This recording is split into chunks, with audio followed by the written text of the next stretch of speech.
वादा करके और होर्डिंग पे 4 लाख दे दिए, 4.5 लाख। अरे है यूपी में 4.5 लाख। और यूपी के बालक रोज लखनऊ में पिट रहे, लाठी डंडा पड़ रहा।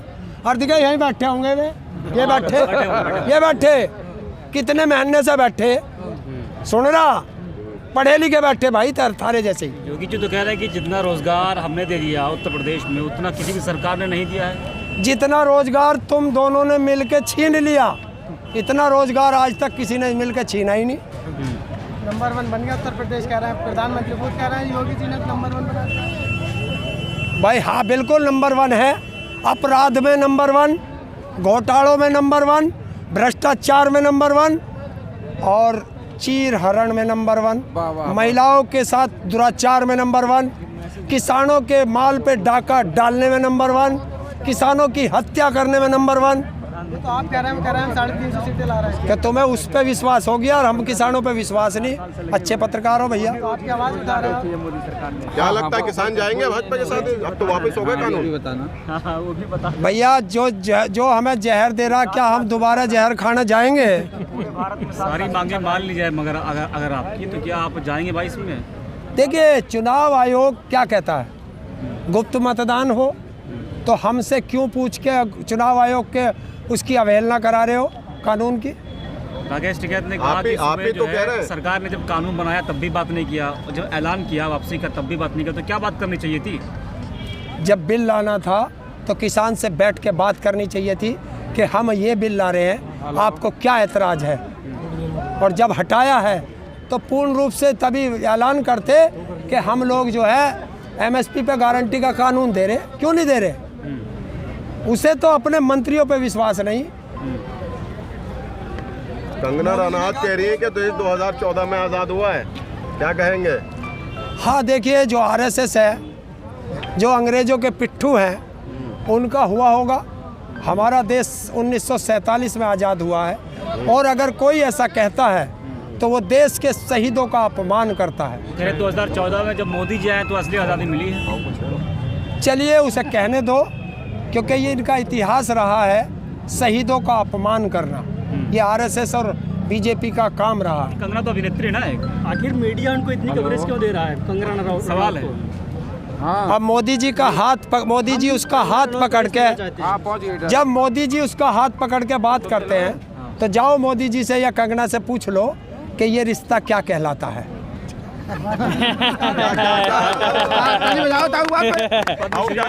मिला है।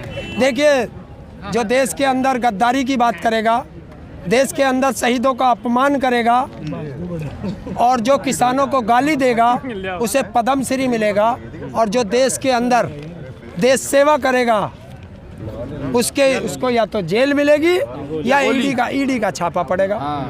वो सोनू सूद को आपने देख लिया होगा। तो क्या लग रहा है जिस तरीके से कृषि कानून का ऐलान किया है वापसी का, उसी तरीके से CNRC का भी ऐलान करना चाहिए?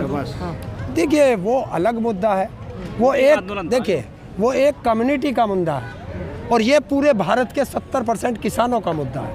अगर किसी को किसी चीज़ पे ऐतराज़ है तो देश के प्रधानमंत्री का कर्तव्य है कि वो जो आदमी दुखी है उससे बैठ के बात करे। तो किसान PM ने तो माफ़ी मांग ली है, आप क्यों नहीं उनके पे विश्वास कर रहे हैं? देखिए, माफ़ी मांगने से किसी के परिवार का व्यक्ति गया हुआ वापस नहीं आता है। पहले उन परिवारों से माफ़ी मांगो जिनके 700 से 750 से ज़्यादा किसान शहीद हुए हैं। क्या उन परिवारों से कभी माफ़ी मांगी है? क्या इनको खालिस्तानी कहा है, टुकड़े टुकड़े गैंग कहा है, माओवादी कहा है, नक्सली कहा है, भेड़िया भी कहा है? अरे तपस्या की है ताऊ उन्होंने आपके लिए है, वो खुद कह रहे हैं कि तपस्या में कमी रह गई। और किसके? इसी प्रधानमंत्री ने हमें परजीवी भी कहा था। किसान भूलता नहीं है और ना ये किसान इनको भूलने देगा। तो आप घर कब जा रहे हैं? घर कब जा रहे हैं? उन्होंने कहा कि ठंडी का मौसम आ रहा है, आप लोग घर चले जाइए। ठंडी के मौसम में ही आए थे, 26 नवंबर को ठंडी के मौसम में ही आए थे। ठंडी गई, गर्मी गई, बरसात गई और फिर ठंडी आ गई। और जब तक किसानों की मांगे पूरी नहीं होंगी किसान घर नहीं जाएगा, आंदोलन जारी रहेगा। तो क्या फिर मतलब यूपी चुनाव में भाजपा को हराने के लिए आप महापंचायत लखनऊ में कर रहे हैं, हर जगह करेंगे क्या? अरे जिस दिन चुनाव घोषित होंगे, चुनाव की बात उस दिन करना। अभी तो किसानों की बात करो और सरकार के जाने का इंतजार करो। आप ही लोग कहते हैं ना कि हम इन्हें बता देंगे, 22 में बता देंगे, 24 में बता देंगे, तो चुनाव की बात तो आप लोग खुद करते हैं। क्या कैसे बताएंगे फिर? वो डोज लगाएंगे, वैक्सीन तैयार है किसानों की घर पे।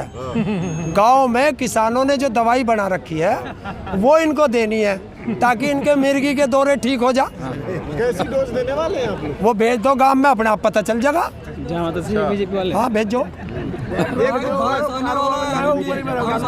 मोदी जी ने कहा था 22 में डबल इनकम हो जाएगी किसानों को। वो 1 तारीख को बात करेंगे ना, 1 जनवरी को बात करेंगे। महीना बचा कुछ लगा। हाँ तो 1 जनवरी को बात करेंगे जब हमारी गन्ने का 650 रुपये कुंटल का रेट देगा, गेहूं का 4000 देगा, तब डबल माना जाएगा और धान का 3900 के करीब देगा। हर फसल पे पूछेंगे। हाँ लखीमपुर खीरी के जो क्या बोलते हैं आरोपी है, उनके मंत्री वो चीनी मिल का उद्घाटन कर रहे हैं, वो तो सारा काम अपना कर रहे हैं। अब क्या कर सकते हैं, हम सरकार में तो है नहीं। हम तो आंदोलन करके अपनी मांग मान रहे हैं और देश को बता रहे हैं कि देखो बीजेपी में अपराधी मंत्री बनते हैं। अब सुन ले, जो पढ़े लिखे थे वो संतरी बने, जो पढ़े लिखे थे वो संतरी बने, अपराधी माफिया संसद में मंत्री बने, और जो शादी करके अपनी घरवाली छोड़ दे वो हमारे देश का प्रधानमंत्री। वाह वाह, ताली बजाओ, ताऊ बात पे। क्या तो ऐसा भी कि डीएम आवास में जाएंगे, जाएंगे, चिंता क्यों कर रहे हैं? क्या चाहते टेनी जी को अभी बीजेपी एक्शन ले टेनी जी के ऊपर? क्यों नहीं लेगी? अपराधी कहाँ होते हैं? देश का जो भी अपराधी होगा वो जेल में होता है, संसद में नहीं। उनका बेटा जज। और मोदी जी से, तुम मोदी जी की बात कर रहे थे, इसी मोदी ने संसद में खड़े होकर कहा था कि 1 साल में संसद को अपराधी मुक्त कर दूंगा, और मोदी जी ने करा ना उसका उल्टा, संसद को अपराधी युक्त कर दिया। सारे अपराधी संसद पहुंच गए। लेकिन उत्तर प्रदेश से तो अपराधी को मुक्त कर दिया ना योगी जी। और ये टेनी जो है अमेरिका का अरे अमित शाह कह रहे हैं दूरबीन से नहीं दिख रहे माफिया। दूरबीन से दूर का दिखता है, अगर चश्मे उतार के बराबर में देख लेता तो उसकी बराबर में बैठा था। वाह वाह वाह। टेनी। और जो लखीमपुर खीरी में चीर हरण हुआ है वो किसके राज में हुआ? हो सकता है ट्रंप का राज हो या अमित शाह तो कहते हैं। चलिए शुक्रिया। लीजिए।